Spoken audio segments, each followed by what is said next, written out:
জলেশ্বৰ উন্নয়ন খণ্ডৰ অন্তৰ্গত চিমলাবাৰী গাঁও পঞ্চায়তৰ প্ৰেক্ষাগৃহত আজি লাখপতি বাইদেউৰ মানপত্ৰ বিতৰণ কাৰ্যসূচী অনুষ্ঠিত হয়। 115গৰাকী মহিলাক লাখপতি বাইদেউৰ প্ৰমাণপত্ৰ বিতৰণ কৰা হয়। জিঞ্জিৰাম CLFৰ উদ্যোগত আয়োজিত এই সভাত প্ৰদান কৰা হয় এই লাখপতি বাইদেউৰ প্ৰমাণপত্ৰ। সভাত মহিলাসকল স্বাৱলম্বী হোৱাৰ ক্ষেত্ৰত কেনেদৰে আগবাঢ়িব এই সংক্ৰান্তত বিশদভাৱে আলোচনা কৰা হয়। উক্ত সভাত জলেশ্বৰ উন্নয়ন খণ্ডৰ খণ্ড সমন্বয়ক ফজলে কৰিম, জিলা কাৰ্যকৰী বিশেষজ্ঞ সঞ্জীৱ গোস্বামী, সমাজসেৱক মৰ্জিনা চুলতানাকে ধৰি বহুকেইগৰাকী গণ্যমান্য ব্যক্তি আৰু বহুসংখ্যক আইমাতৃ উপস্থিত থাকে। আজি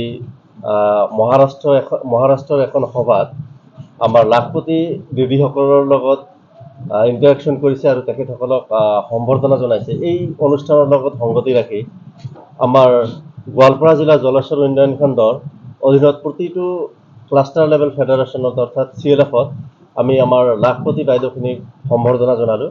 আমাৰ জলেশ্বৰ উন্নয়ন খণ্ডত মুঠ 115জন লাখপতি বাইদেউ আমি চিহ্নিত কৰি ওলাইছোঁ আৰু তেখেতসকলক আমি আজি সম্বৰ্ধনা জনালোঁ।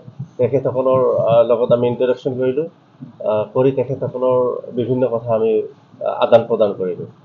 আৰু লাখপতি বাইদেউসকল আৰু আমাৰ জলেশ্বৰ উন্নয়ন খণ্ড আৰু ওলাই আহক বা আৰু আমি যাতে লাখপতি বাইদেউ বনাব পাৰোঁ তাৰ কাৰণে আমি আমাৰ প্ৰচেষ্টা অব্যাহত ৰাখিম। আমি 115জন বাইদেউক আমি আজি মানপত্ৰ প্ৰদান কৰিলোঁ আৰু পৰৱৰ্তী সময়ত আমাৰ এই মানপত্ৰ আৰু প্ৰদান কৰা হ'ব।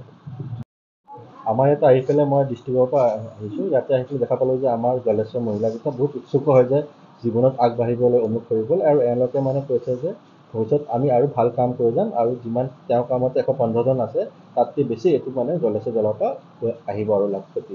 আশা কৰিছোঁ যে ভৱিষ্যতে আমাৰ মহিলাকেইটা এনেকৈ আগবাঢ়ি থাকক আৰু নিজৰ স্বাৱলম্বী হওক। ধন্যবাদ। যি উদ্দেশ্যৰে লাখপতি বাইদেউসকল আহিছে, আমি আশা কৰোঁ পৰৱৰ্তীতে আৰু যাতে বেছিকৈ আমি লাখপতি বনাব পাৰোঁ তাৰ কাৰণে ময়ো চেষ্টা কৰিম। আৰু আমাৰ বাইদেউসকলেও সেইভাৱে আগুৱাই যাব লাগিব। আৰু যি সুবিধা দিব লগা আছে মই CLFৰ ফালৰ পৰাও দিম, চৰকাৰী ফালৰ পৰাও দিম, পাব। আৰু আমি অসমৰ মুখ্যমন্ত্ৰী মাননীয় মুখ্যমন্ত্ৰীক ধন্যবাদ জনাওঁ যে আৰু যাতে আমাৰ এই চেল্ফ হেল্প গ্ৰুপৰ সদস্যসকলৰ ওপৰত ভালকৈ গুৰুত্ব দিয়ে আৰু যিকোনো আঁচনিৰ লগতেও আমাক সহায় সহযোগিতা কৰে। সেইবাবে আমি অসমৰ মুখ্যমন্ত্ৰীক ধন্যবাদ জনাওঁ।